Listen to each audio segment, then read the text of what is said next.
Okay, everybody, I usually talk about fitness or writing. Today I want to do something completely different. It's probably the first speech I'm ever going to cry, so I'm just going to do my best. Everybody has heroes. For me, Tupac Shakur, the Ultimate Warrior, Mike Tyson for what he did in the ring, not out of it, Superman. But before all of them, there was one person. There was Yussell. There was my grandfather. This is from 1988 at my bar mitzvah. Joseph Liebman, my grandfather. This is a copy of the eulogy my mother wrote, and I've had it all these years. He was born November 13th, 1917, and he died July 23rd, 1993. I just had this up here so I got the dates correct. I wanted to talk about what he meant to a little boy, a young impressionable boy. When I was with my grandfather, he lived in Brooklyn. My folks would drop me off to get rid of me for the day. Maybe they wanted to have sex or whatever, I guess parents do. And my grandpa treated me like a human being, like an adult as a little kid. He didn't wash. He had fake teeth, or dentures as they're called. He didn't wear deodorant. He smelled, he smoked cigarettes. I don't want to say he was prejudiced, but he would use words that I would never, ever use. But I think the man had love for everybody. It was just how he spoke.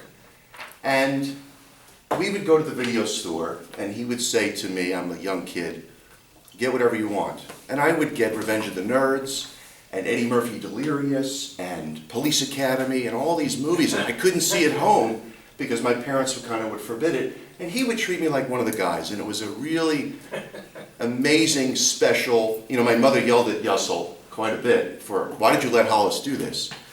It's about 1983, I'm with my younger brother, I have one brother Marshall, and we're in Brooklyn at some AMP supermarket. And my grandfather, being my grandfather, goes to the bagel bin.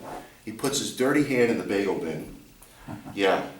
And an old lady comes up, and she says, excuse me, sir, use the tongs. And he said the most beautiful, poetic, vibrant thing I'd ever heard in my life at that point, at 8 years old. Shut up, you old douche. Mind your business. It was like God spoke. I mean, it was something I would never say, but to a young kid, it was the most beautiful thing.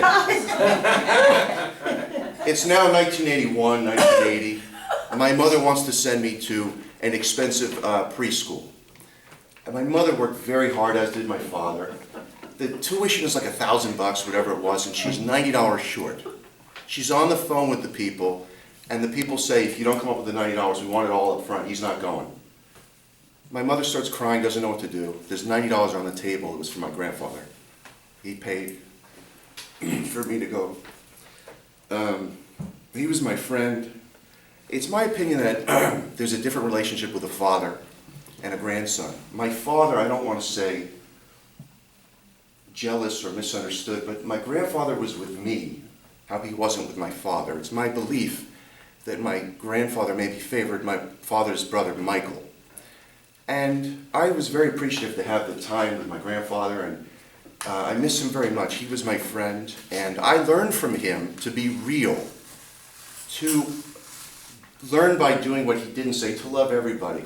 I love everybody. I am very happy that yesterday, that this country passed marriage for everybody, because I don't give a shit who you love or who you marry. Just be happy, it's my opinion.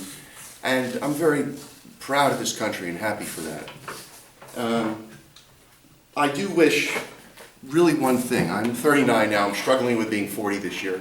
I just wish that I could take him to lunch or dinner now as a man and let him see the guy I've become, because I think that he'd be proud. And I really miss my grandpa, and I know he's looking down on me with his rotten teeth and his smelly BO.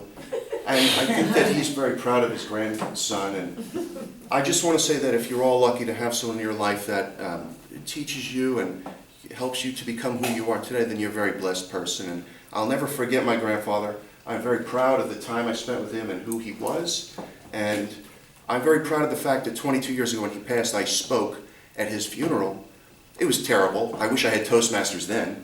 But it was from the heart, and I thought it was very important to speak on his behalf and about what he meant to me. I do want to say his hobbies included coin collecting and stamp collecting. And he was a very, very intelligent man, very sharp, very quick-witted. He was a human calculator. He didn't need a calculator. It was all numbers in his head. I believe he worked in a furniture store for years and then later worked on Wall Street. And his hobbies included dubbing movies for people and maybe making a buck. And when I first saw an adult film, it was from my grandfather, not with him in the room, but it would be a little bit weird. But I didn't know the human body could do that. And I appreciated my grandfather for allowing me to see what the female body could really do. In summation, I really want to say that I love you, Grandpa. I'll never forget you. And that's it. Thank you, everybody, very much. Well, Hollis, I'm a firm believer that you will